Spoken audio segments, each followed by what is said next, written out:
butter Driscoll's sons after he died? Did you try to live up to it or try to be like I him? always tried to. I took advantage of his name. I took the name of Butter and I plastered it over. I'd write it on the back of my jackets, Butter, you know, and people call me Butter today and I cringe, you know, but they still call me Butter. And it was a name of my choosing because I wanted to, he was a role model for me and I wanted to be every bit like him. He used to get me in trouble a lot of the times because I knew he was a little guy and he was just tougher than shoe leather, and I wanted to be that same guy because I was a little guy and I wanted to be tough. And you better believe that I was tough. If you didn't believe me, just ask me. You know, that's kind of an attitude. It's tough on the eyes.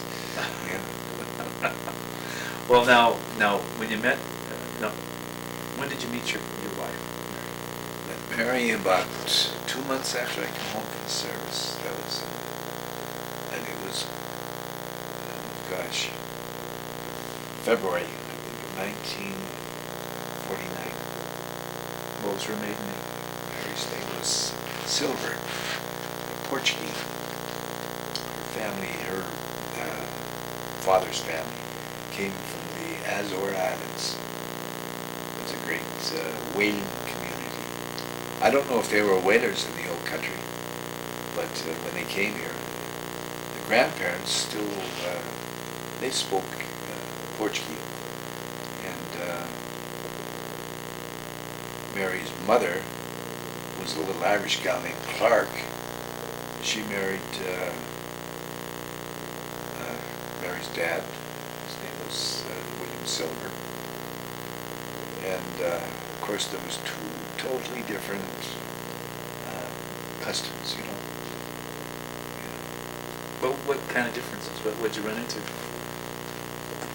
Well, I never ran into any problems with, you know, as far as Portuguese or this kind of a situation. But Mary's mother sure did. Oh boy, she had to live with her mother-in-law, and of course her mother-in-law was from the old country and strict as hell, you know, and didn't believe. Mary's mother had 10 kids. Mary's one of 10, and of course her mother-in-law said that she was like the Irish, just like all the Irish. You have your kids like kittens, you know. Mary was the second to the youngest.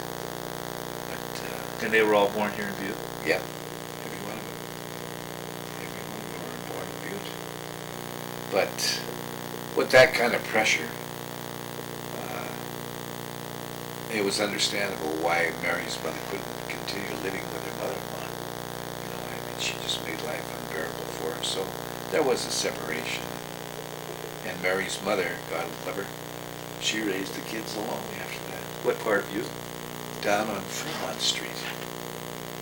That's on, down off of South Main Street. It would be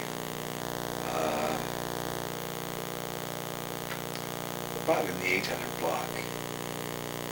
She was raised on Fremont, as were the others, a lot of the others. Of course, the family did well. Each of the family did well, but Grandma Silver, she was something else. God, she was remarkable. There was no such a thing as Social Security. I mean, anything she got, she had to earn herself, you know. And so she would take in curtains, and she would stretch the curtains, wash them, stretch them, and iron them. And this is the way she raised her kids. She did a damn good job raising the kids. And the kids, of course, they did what they could to bring themselves along. Did any of them enter the priesthood or religious life? No, not on. Yet most of the family her family's very religious. They're all Catholic, and they're all good Catholic, you know, practicing Catholic. Well, so you and Mary, how many kids did you have? We had 5. We had 5 of our own, and we have 12 grandchildren. And what are the kids' names?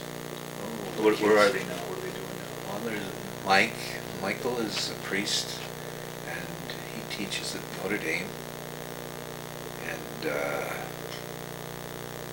Sherry's a housewife, lives in Great Falls. She had 4 children. And Sherry has multiple sclerosis. And she still has her mobility though. She's still able to walk, although her walking is noticeably impaired. Then after Sherry came Mark. Mark is married and has 2 grown children now. They live in Burlington, Washington. And Mark also has multiple sclerosis. And he's not as fortunate as Sherry in that he is chair-bound. He requires the chair to get anywhere he wants to go. And then after Mark came Eddie. Eddie got his degree in architecture from Bozeman. He did his part of his apprenticeship or he did part of a apprenticeship out in Washington, Seattle, for Boeing. After which he came back to Bozeman and opened up a design and development business, which he did very well with.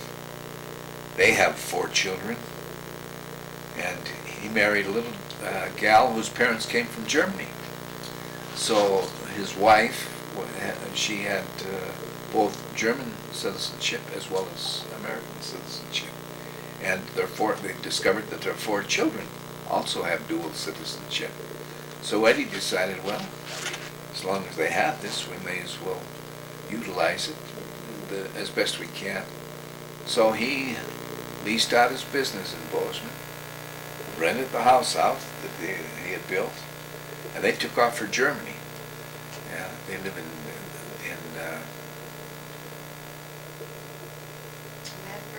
Menneberg, Germany. They live 11 miles away from the city that this girl's father was born and raised in. The name of that might come. At the present, now Eddie has left Germany, and right now, today, yesterday, he should have been in Boston with his family. They're coming back into this country, and they intend to rent a vehicle and travel the eastern seaboard, looking around everywhere. I would feel better about it if he would have gotten a wagon, with a horse that's horse-drawn, and become the real gypsy that he's proving to be. And his wife is no different. They're both a couple of gypsies. Good Lord. But there are gypsies. Who's the last one? Yeah. Who's the last one? Joe's the last. Joe has his degree from Montana Tech in mining engineering, and he's married to a little Jewish girl named Patty McCaughey. Yeah. And they have 2 children, a boy and a girl. This little gal here. The guy is around here somewhere. He's up on top of those records. But Joe's general foreman of the Newmont mine, the underground mining in Elko, Nevada. Is that a gold mine? Yeah, gold mine.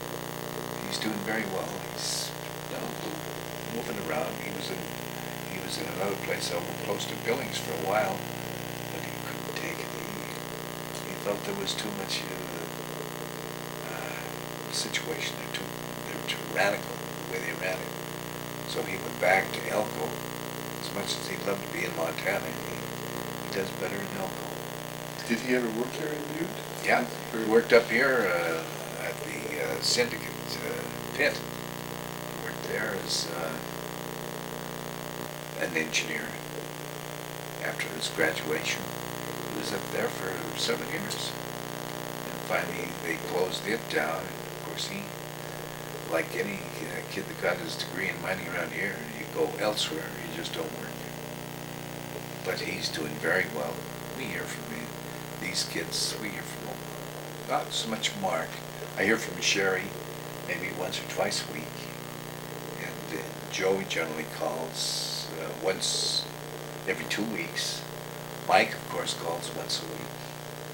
You know, have you been exposed to like some of the inner workings of the Catholic Church now that Mike's become a priest?